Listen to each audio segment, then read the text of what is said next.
মদিনার সাহাবীদের মধ্যে সবচেয়ে গরীব সাহাবী ছিলেন সাইয়েদনা বেলাল রাদিয়াল্লাহু তাআলা আনহু। নিজের লজ্জাস্থান ঢাকার কাপড়টা ছাড়া তার কাছে দ্বিতীয় কোনো কাপড় ছিল না। সকালে যদি খাবার পেত, দুপুরে খাবার ছিল না, দুপুরে পেলে রাতের জন্য ছিল না, আজকে খাবার থাকলে কালকে নাই।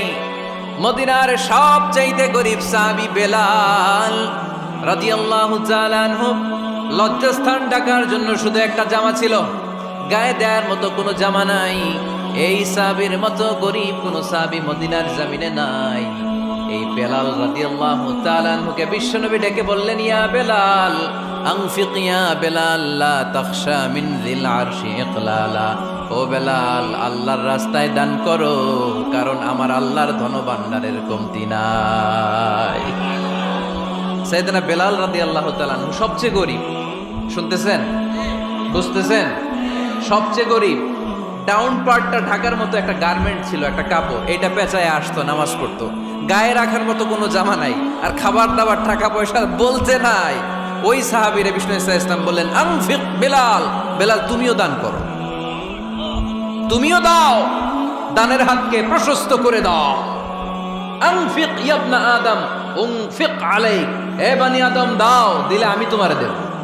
এজন্য আল্লাহ বললেন, ইনফিকুনা ফিস সাররাই ওয়াদ দাররা। আমার মুত্তাকি বান্দার প্রথম গুণ, তারা সুখে দুঃখে সব সময় দান করে, দানের ধারাবাহিকতা সব সময় অব্যাহত রাখে। যারা সুখে দুঃখে সচ্ছল অসচ্ছল সব অবস্থায় দান করে, তাদের নাম হলো মুত্তাকি।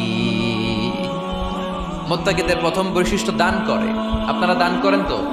যাদের দান করতে একটু সমস্যা, মনে থাকে না, অলসতা বা একটু কিপটামির মনোভাব আছে, এই কিপটামি কৃপণতা ভুলে যান, দেন।